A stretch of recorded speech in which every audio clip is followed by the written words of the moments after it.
बिस्मिल्लाहिर्रहमानिर्रहीम। Dear friends, इस video में पढ़ेंगे एडवर्ब ऑफ ड्यूरेशन को। जैसे कि पिछली वीडियो में हमने पढ़ा था एडवर्ब को, उसको टोटली अंडरस्टैंड किया था, सही है। अभी उसको वापस रिपीट करने की कोई ज़रूरत नहीं है। अब इस वीडियो में पढ़ेंगे उसकी एक किस्म जो है एडवर्ब ऑफ ड्यूरेशन।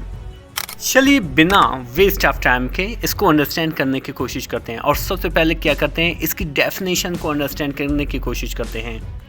इसकी डेफिनेशन यूं है कि an adverb of duration is a type of adverb. Simple सी बात है कि एडवर्ब ऑफ ड्यूरेशन क्या है, एडवर्ब की एक किस्म है दैट प्रोवाइड्स इंफॉर्मेशन, जो मालूमात देता है किस बारे में, अबाउट द लेंथ और ड्यूरेशन ऑफ एन एक्शन और इवेंट, जो हमें मालूमात देता है कि कोई काम, कोई इवेंट कितनी दौरानिया में हुआ है या कितनी वक्त में हुआ है, ये एडवर्ब ऑफ ड्यूरेशन हमें बताएगा। बेसिकली एडवर्ब ऑफ ड्यूरेशन क्या है, एक किस्म है। एडवर्ब ऑफ ड्यूरेशन एडवर्ब की किस्म है जो हमें बताएगा, हमें ये बताएगा कि ये काम कितनी वक्त में हुआ है या होगा।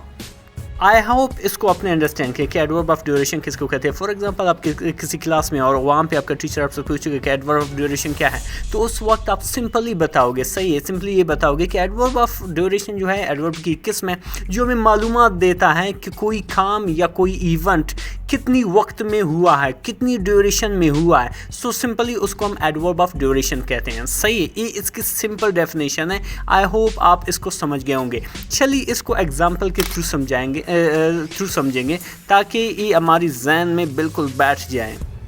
जो हमारे पास फर्स्ट एग्जांपल है वो है टेम्पोरली। उर्दू में इसका मैनी है कुछ वक्त के लिए, या इसका दूसरा मैनी है आर्जी तौर पर, सही है।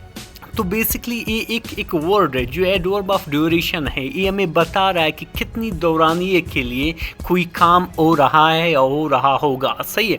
इसको सेंटेंस में हम यूँ इस्तेमाल करेंगे so that we understand it properly. So sentence में यूँ है कि she temporarily moved to a different city for work. She temporarily, वो आर्जी तौर पर, move to a different city, क्या रहने के लिए किसी और सिटी गया है, फॉर वक्त काम करने के लिए। वो आर्जी तौर पर काम करने के लिए किसी और सिटी में, शहर में रहने के लिए गया है। तो यहाँ पे ड्यूरेशन जो टेम्पोरली है, ड्यूरेशन को ज़ाहिर करते हैं कितनी वर्क के लिए, कितनी वक्त के लिए वो गई है, आर्जी तौर पर, आर्जी तौर पर यानी कि कुछ वक्त के लिए गई है। तो यहाँ पे टेम्पोरली इस्तेमाल की गई है। तो यहाँ पे एडवर्ब ऑफ ड्यूरेशन जो टेम्पोरली है बेसिकली हमें वक्त बता रहा है कि वो कितनी वक्त के लिए गया है कोई और शहर काम करने के लिए। आई होप यू गॉट इट।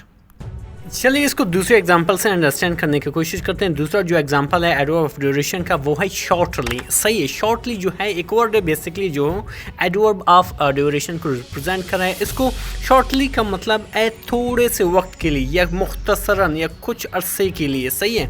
इसका जो इसको हम जुमले में यूँ इस्तेमाल करेंगे, the train will arrive shortly. जो ट्रेन है कुछ अरसे में पहुँचेगा या मुख्तसरन कुछ वक्त के लिए पहुँचेगा। I hope you got it. चलिए इसको तीसरी एग्जांपल से अंडरस्टैंड करने की कोशिश करते हैं। जो तीसरी एग्जांपल जो एडवर्ब ऑफ ड्यूरेशन का है वो है कंटिन्यूसली, जिसको उर्दू में हम कहते हैं मुसलसल, सही है। इसको जुमलों में हम यूँ इस्तेमाल करेंगे कि the machine runs continuously through out the day. जो पूरी दिन को मुसलसल मशीन चलती हैं, सही है। ये इसकी डेफिनेशन हुआ। तो इस तरह आप कंटिन्यूस को as a adverb of duration इस्तेमाल करते हैं किसी सेंटेंस में। I hope you got it. इस तरह की शॉर्ट एंड सिंपल वीडियोस को हासिल करने के लिए हमारी चैनल को ज़रूर सब्सक्राइब करें, लाइक करें और शेयर करें।